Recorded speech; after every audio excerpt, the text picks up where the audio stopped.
On today's video, we are making a zigzag fold. I was inspired by something I saw on Pinterest by Libby Stamps. And I'm going to bring in the ripped edge circles, and we're going to use the two largest ones for this. This is going to be a 5x7 zigzag card. And you can see there's a whole bunch of different nested ripped edge circles in there, but I'm just going to be using two on our card. And I'm also bringing in an older set that is still available. It is the Clematis Poet.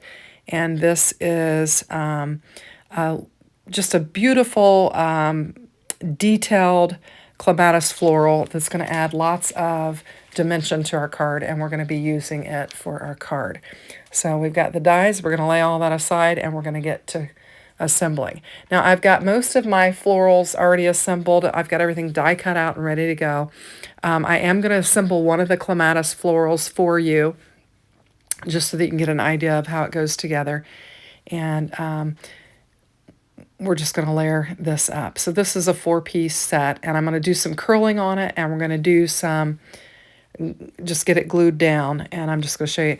For the big ones, I kind of just bend them in the middle and then just curl them back, just to get the dimension that you want.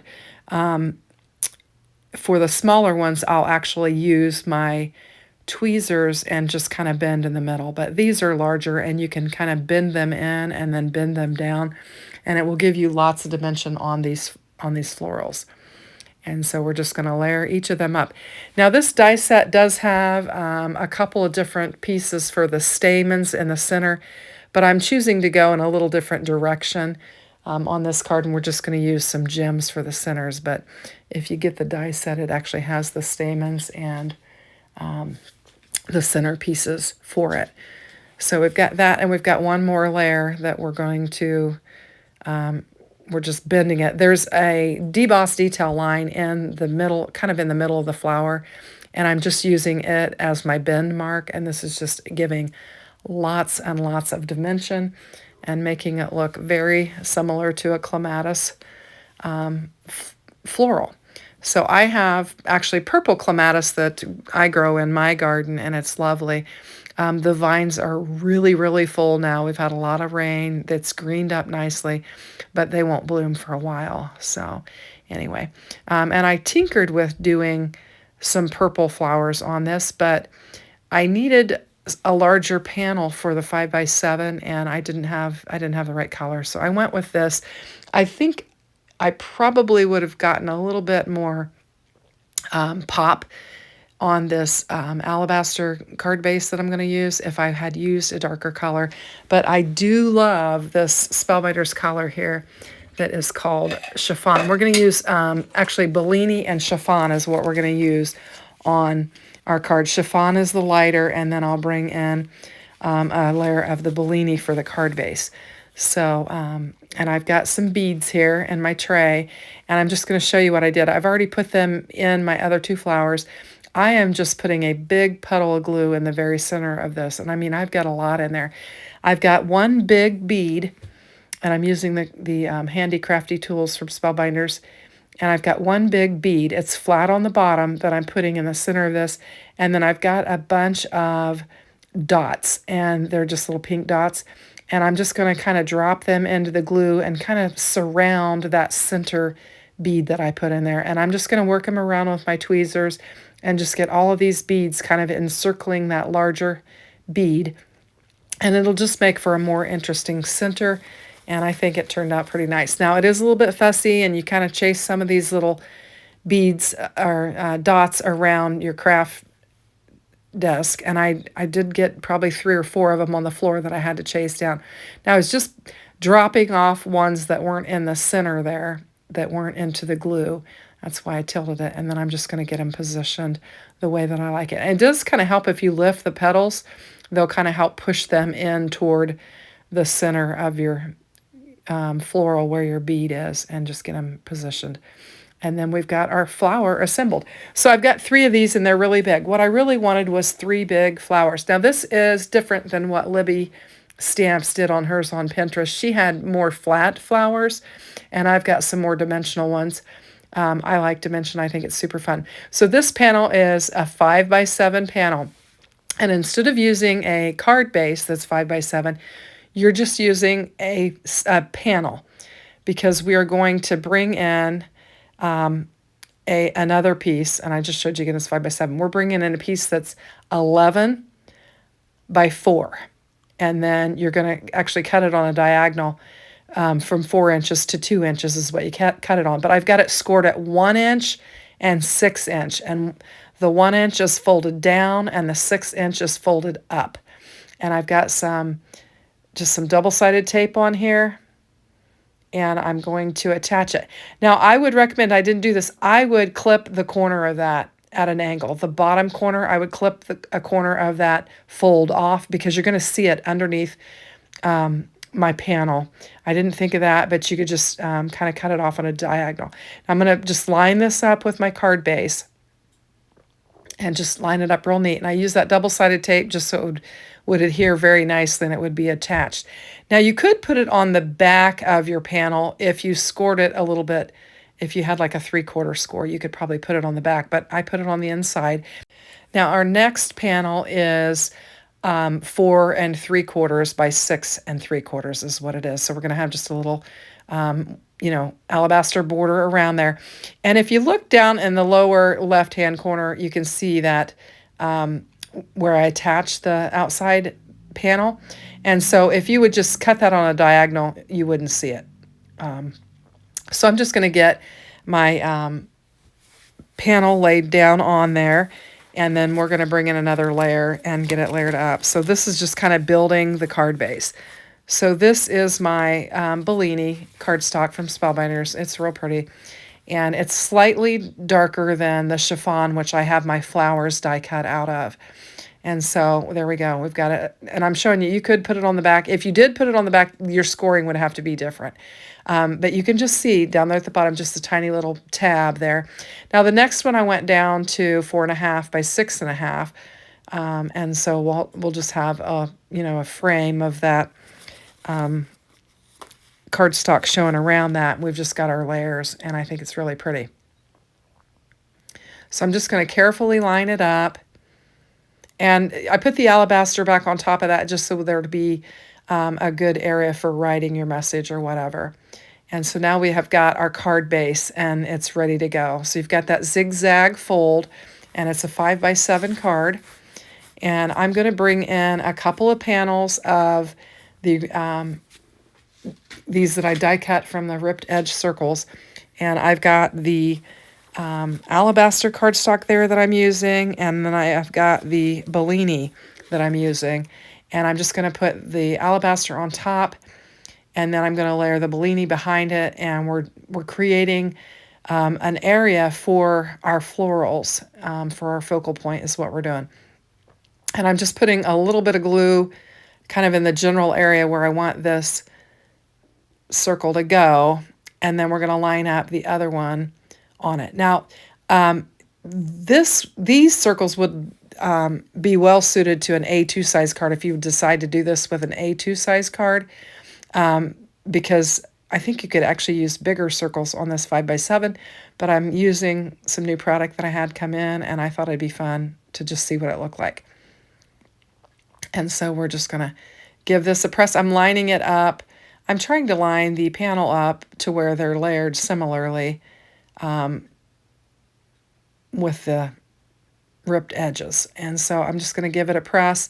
And now we've got that laid in there. And I had thought about 3D embossing that Bellini color. And I think that would have added some nice texture to it. But it was a passing thought, and then I kind of forgot about it, and I got it glued down on there. But I would suggest maybe embossing it, or even using some, Libby used some pattern paper on hers. You could also stamp on it if you wanted to, but I did not. So I'm going to bring my clematis flowers in, and I've got 2 big ones and 1 small one. The smaller one, I just used the smaller layers of the flower and didn't put the bigger layers on the back of it, and that way I could create a smaller one. And I'm just going to get some glue on here. I'm going to get kind of a good amount right there on the base of the flower and just give it a press and get it to stick. And I'm making sure I'm just sticking it on my alabaster circle and not, not getting it on the Bellini circle. And I'm just getting these laid down. And I'm trying to figure out how to make them fit how I want to. Now, on the Pinterest inspired, they had stamped right on the panel their sentiment below the flowers, but I'm going to bring in a die cut sentiment and lay it on there. And I'm just giving them a little fluff. Now I did die cut my leaves out of some green cardstock, and they're in that tray. But then I thought, no, I think it'd be pretty with vellum. So I had kind of a scrap piece of vellum that I'd already worked off of, and I just die cut several leaves out of that, and I'm just going to add them to it. And so this is really just a pale, very light colored card, with not a bunch of bold colors or anything like that. Now I need to give my florals time to glue because they're moving around on me a little bit. So I'm just trying to get them pushed down. And I need to just give them a chance to adhere is what I need to do. I'm going to continue tucking just different leaves down on this. And I think it's really pretty. A very delicate looking card with the fun zigzag fold. And I'll tell you, it's hard to take pictures of zigzags. I was trying in my kitchen with my quartz countertop and my backsplash, but the way my lighting is, I was getting so many shadows and stuff, so I couldn't really, it was difficult. I had a hard time getting a stand-up picture of it, so you're going to get pictures where it is laying down. I was able to kind of take my, I have a piece of, I don't know, quartz a tray that I take pictures on, and I was able to take it outside in the daylight and get some pictures, but like I said, I had a hard time standing it up to get a good picture. So anyway, I think you get the gist of it, but it's a fun card. I've been wanting to make some fun folds, and I just haven't paused long enough to do that. And today I thought I'm going to make this one. I had cut out the pieces and had it ready, and I thought I need to get this. So I'm going to bring in the thank you. And this is a newer sentiment that was just released. There was a whole series of them from Spellbinders. They're the essentially yours sentiments, and there's a whole bunch of them. This one just says thank you. And I've got the Bellini cardstock, and then I have taken the alabaster and cut the actual thank you out of it, and the Bellini is the shadow. And I'm just going to get it laid down on there. We're going to add that to our card base, and it's going to be our sentiment. I just think it's really pretty. So we'll get some glue on here. And I grabbed this other glue bottle. It's got some gunk on there. For this video, I usually use my glue press, but this one I just reached out and grabbed it. So I cleaned the tip off of it before I went to put the glue on the sentiment, because you need to put very fine drops of glue on there so that you don't make a mess out of it. So I made sure I cleaned the tip of it. Now I should be using my tweezers, and I'm not going to be able to get the bottom part of this, so I'll have to grab them and position them so I can get a little bit of glue on the bottom of this so that it will adhere nicely. And then we'll just get it laid down on there. I think it's really pretty. And I'm glad I took a minute to kind of play around with it. Just give it a little press. And then we'll get it laid down on our card. And we've got a really nice thank you card. This is one that you would want to hand deliver, or even maybe even create a little box for it to go in, because it is full of dimension. And I would hate to smush those flowers down because they look lovely sticking up like that. So I'm going to bring in some more of those gems. I put some in my triangle tray, and we're going to just add some more gems and fill in some spots. I'm going to put some up top on that circle, and then we'll put some down around the sentiment and just kind of finish this card off with that. I think this would be lovely too if you had taken and ink blended the flowers and added some kind of dimensional color to it, I think that would have been really pretty. I didn't choose that to do that today, but that would certainly be another way to really add to this card. So I'm going to get 3 of them laid down there, and then I'm going to go ahead and put another one up top as well. And we'll just have lots of bling on there. And these embellishments that I'm using are kind of two-tone. They've kind of got that Bellini color on them, and then they've got a darker kind of a pink to them. And so it just adds a little bit of extra interest to it, a little bit more color as well. So we'll get that pushed down. I'm going to get everything out of the way. And here's our finished card. So we've got our zigzag, and I think it's really fun, and it's beautiful. So I don't know. Let me know in the comments if you'd like to try this. I just wanted to try it out. And so here's some pictures that I took. I think it turned out nice. It's a really soft and delicate card. If you like it, if you would consider hitting the like, and if you haven't subscribed, please subscribe. Thanks for watching. Have a great day.